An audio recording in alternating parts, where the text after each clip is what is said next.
This is a lesson on solving proportions. And you can see a picture of a proportion on the top up here, filled with different letters. And as you can see in that picture, a proportion is two ratios that are equal. Or another way of saying that would be two fractions that are equal. One fraction at the beginning equals another fraction. To solve a proportion, you multiply the diagonals, then solve for the variable. So let's do a couple examples to show what that means. This first problem says 2 over 8 equals 5 over x. So we need to multiply the diagonals first.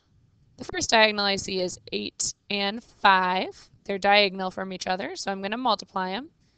8 times 5 equals, and then I see a second diagonal, 2 and x. 2 times x.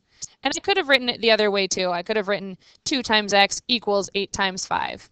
It doesn't matter which you put first. Then we just need to solve. So 8 times 5 is 40 equals 2x. And now this just looks like a one-step equation. So I just need to draw my line down from the equal sign.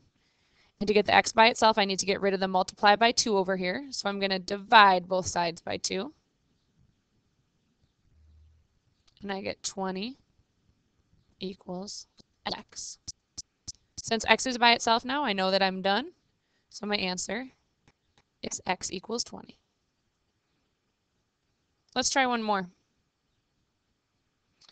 Here our first diagonal is 12 and x, so I'm going to multiply those.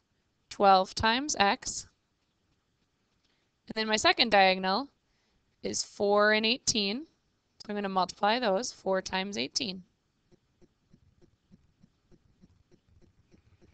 So to start solving this, I can multiply the two numbers that are on the same side. 4 times 18 equals 72. My other side is still 12x.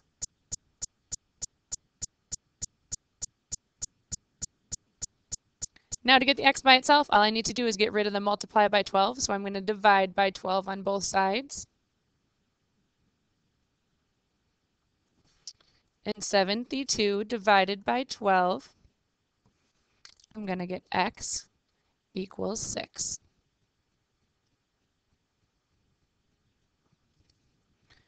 Take a minute and try the next one on your own to make sure you understand, and then you can go on to the examples on the next page as well.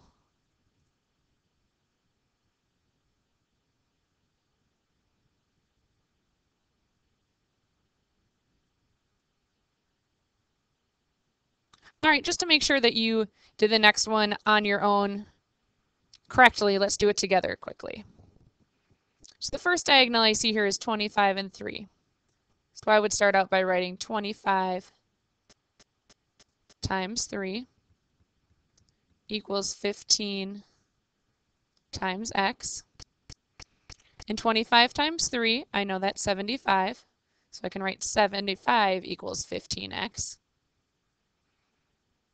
And the last step is to get rid of that 15. So the opposite of multiply by 15 is divide by 15. I'm going to do it on both sides. 75 divided by 15 is 5. So if you got x equals 5, you did the problem correctly. Make sure to check over your next 3 problems. And then we're going to go on to a little bit harder ones.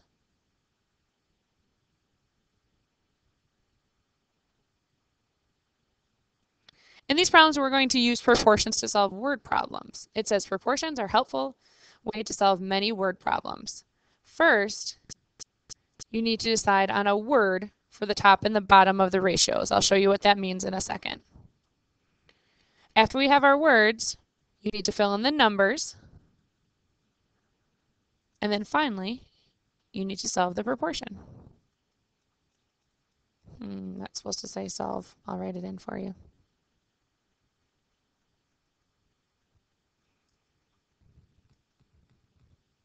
So the first example says the ratio of girls to boys in period 6 algebra is 3 to 2.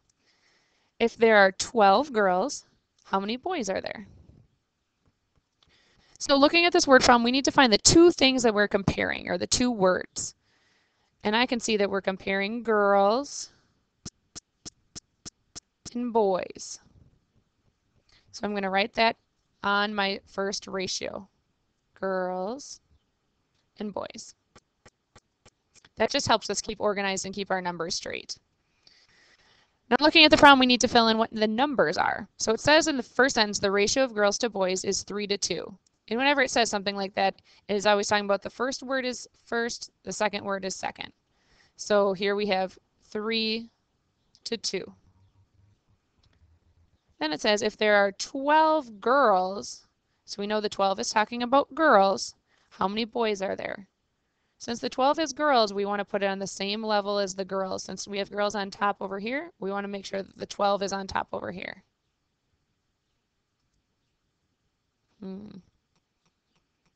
Sorry, that was weird. That's a 12. And since we have everything else filled in, we're going to put the X in the empty spot. Then once we have this proportion written out, we can solve it exactly how we did before. So we're going to look at our diagonals. We have 2 times 12 equals 3 times x.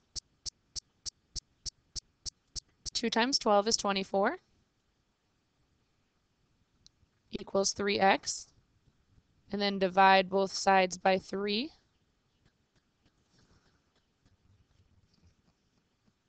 And we're going to get 8 equals x. So our answer up here would be there are 8 boys.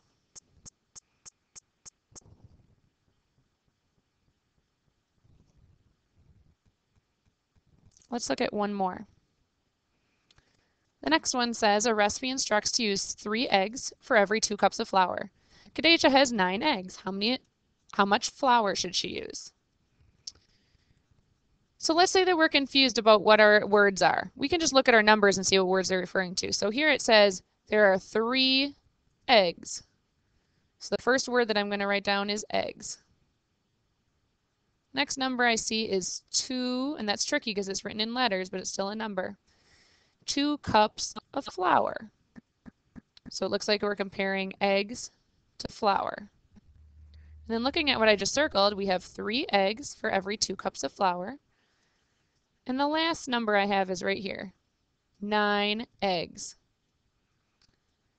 Since it's eggs, I want it to be on the same level as the eggs over here, so I'm going to put the 9 on top.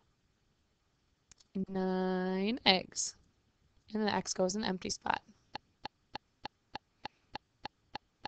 To solve, we're going to do first diagonal, 2 times 9 equals the second diagonal, 3 times x. 18 equals 3x. Divide both sides by 3. I'm going to get 6 equals x.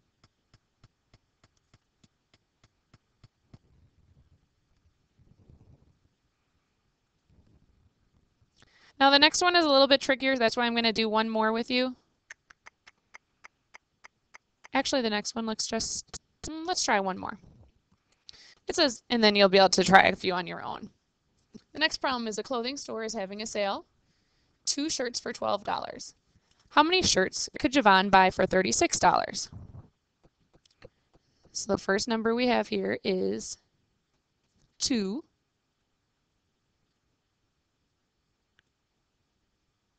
It's talking about shirts. So we're comparing shirts.